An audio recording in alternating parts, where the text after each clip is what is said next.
Miss হবে না আপনার পছন্দের টিভি শো। দেখুন জি5 অ্যাপে একদম ফ্রি। কলে যাচ্ছে শুনে একটু। পুতুল দি, তুমি আবার আমার সাথে এভাবে কথা বলছো? তুমি যেরকম তোমার মায়ের কাছে এসেছো, আমিও একটু আমার মায়ের কাছে যাব। আর মা না ফোন করেছিল, মায়ের শরীরটা বড্ড খারাপ হয়েছে। তোমার ছেলেকে নিয়ে একটু বাড়ি যাচ্ছি। হ্যাঁ, বাইকটা আছে তো, যেতে আসতে সুবিধে হয়ে যাবে। যাচ্ছ, যাও। তোমার মায়ের আবার কি হলো? আর বলো না, ঠান্ডা গরম লেগে বোধহয় জ্বর টর বাঁধিয়েছে কিছু একটা। খুব জ্বর হয়েছে জানো তো, হাঁপাচ্ছে, কথা বলতে পারছে না।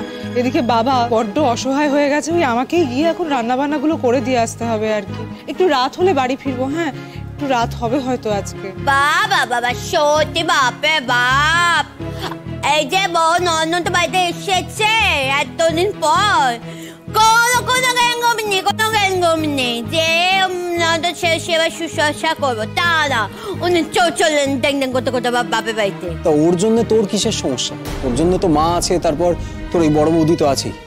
তাছাড়া ও যখন জেলে ছিল তখন তো একবারও খোঁজ নিতেও যাসনি। আচ্ছা, আমি বলি কি, ছাড়ো না ওর কথা ধরে তর্ক করাটা কি ঠিক?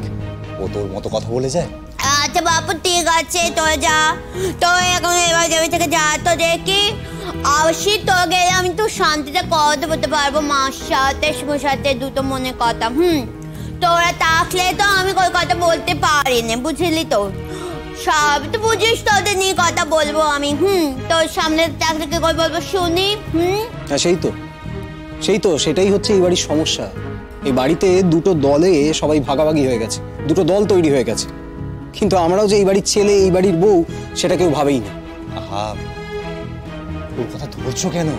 আমি আবারও বলছি, ওর কথা ধরো না। ও অনেক সময় এরকম অনেক কথাই বলে যেগুলোর কোনো মানে থাকে না। মানে হচ্ছে, আরে আমার কথা মানে হচ্ছে, এই যে আমাদের পলু আর পৌলু বউ, ওদের দুজনকে আমাদের বাড়িতে কেউ সহ্য করতে পারেনি এখন। হ্যাঁ, আগে আমার বাড়িতে ভালো ছিল, এখন এই পত্রিকা পালা পরে একদম পুরো একদম খারাপ হয়ে গেছে আমার বাড়িটা।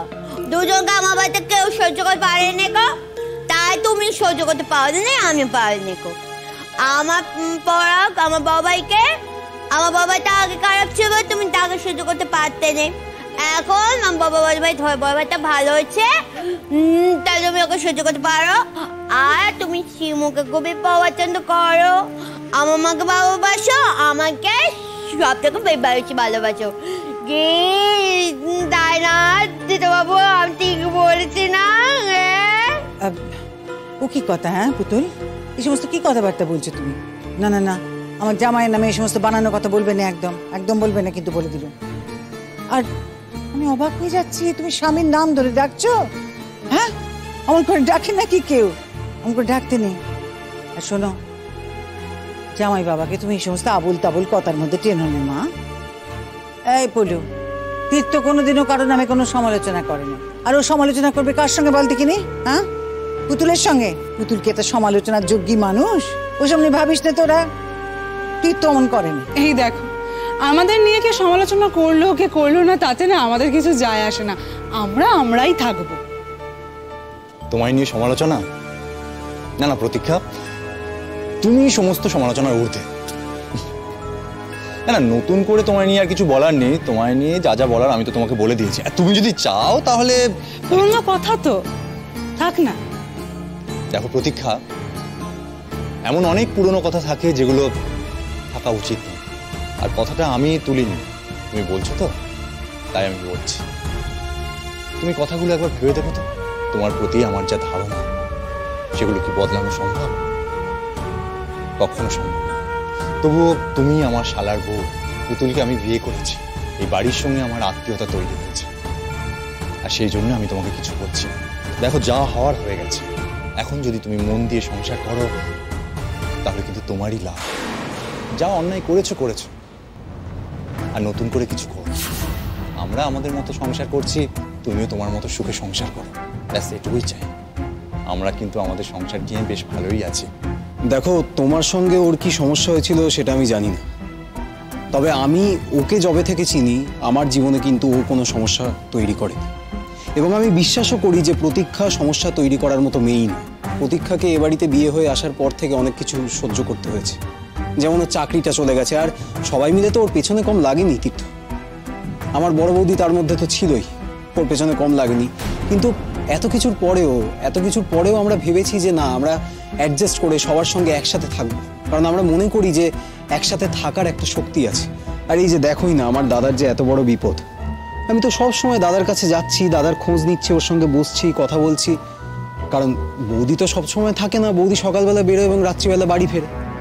আর বাকি থাকলো মায়ের পক্ষে আর কতটাই বা সম্ভব, মা কোন দিক সামাল দেবে, এদিক না ওদিক। তাই আমরা দুজনে যখন পারি দাদার সাথে গল্প গুজব করি, একটু সময় কাটাই। আর দাদার সঙ্গে তো আমরা একসঙ্গে খেতেও বসি, কি মা বলো? দাদাকে নিয়ে আমরা খেতে বসছিলাম। হ্যাঁ, দেখে তো আমি খুব শান্তিও পাই, খুব শান্তি পাই। দাদাকে নিয়ে একসঙ্গে বসে খাও তো।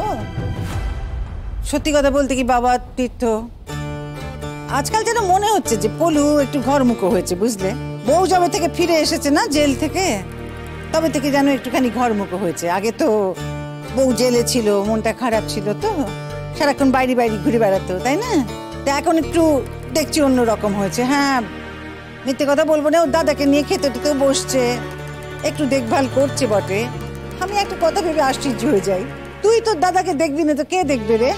হ্যাঁ, তোরা দুটো ভাই একসঙ্গে ছোট থেকে বড় হয়েছিস, এক ভাই বিপদে পড়েছে, তার এক ভাই তার পাশে দাঁড়াবে, এটাই তো উচিত, এটাই তো নিয়ম। বিয়ের মধ্যে এত বেশি বেশি করে বলার কি আছে রে পলু? না মা, আসলে কি বলতো, সবাই তো ভাবে যে আমরা দাদাকে হিংসে করি, বৌদিকে হিংসে করি, কিন্তু সেটা তো নয়। বৌদি আসলে এত ক্যাটক্যাট করে কথা শোনাতো, ঝগড়া করতো, ঝামেলা করতো আমাদের সাথে, যে আমাদের বৌদির সাথে বনতোই না। কিন্তু তার মানে তো এই নয় যে দাদাকে আমরা ভালোবাসি। এবার দেখো, বৌদি যদি দাদার জন্য করে, তাহলে বৌদি আমাদের আপন, এতে তো আমাদের কোনো সমস্যা থাকতে পারে না। এখন দেখা যাক মাইনেটা পেয়েও কি করে, কারণ এখনো তো মাইনে হাতে পাইনি। মাইনেটা পাওয়ার পর অর্ধেক টাকা নিজের কাছে রাখে, নাকি দাদার খরচা বাবদ কত টাকা তোমাদের হাতে তুলে দেয়, সেটাই দেখার। তখনই বোঝা যাবে যে বৌদি স্বার্থপর না স্বার্থহীন। এবার বাকিটা মা তুমিই বুঝে নেবে, কারণ আমার তো বলার আর দরকার নেই। তুমি যদি চোখে ঠুলি পরে বসে থাকো সবসময়, আমি আর কি বলবো বলো? আমার কাজ হচ্ছে তোমায় সাবধান করা, আমি সেটা সবসময় করে এসেছি তোমায়। আরে এই তোমার দোষ, জানো তো পলাশ, কি দরকার বলো তোমাকে সাবধান করে দেওয়ার? যাক, এসব কথা বাদ দাও, যার ঠেকে শেখার না, সে ঠেকেই শিখবে। আচ্ছা, তোমরা কি আজকে রাত্রে থাকছো বাড়িতে? থাকবো, তো কোনো অসুবিধা আছে? না, আমার কেন অসুবিধে হবে? এ কি?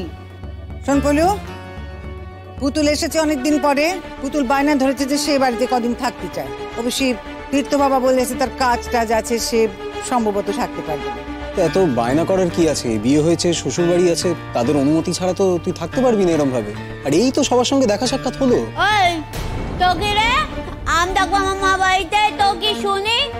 আমাকে নেই বাড়িতে থাকতে ইচ্ছে করছে, তো কোথায় আমি চলে যাবো নাকি? হ্যাঁ, বেশ হয়েছে একদম। আমার বউর সঙ্গে এখনো দেখা হয়নি, বউ আসবে, বউর সাথে গল্প করবো, কতদিন দেখি না আমি বউকে, তা না আমার এখন চলতে বলছি। এই শোন, আমি এখানে একা থাকবো না, আমার বাবা থাকবে আমার সাথে। হ্যাঁ, শ্বশুর বাড়ির আদর যত্ন কেই বা মিস করতে চায়? তাহলে থেকে যাচ্ছ তো? কেন বলো তো? আমি থাকলে তোমার আপত্তি আছে? জি5 ডাউনলোড করুন আর সব এপিসোড দেখুন একদম ফ্রি।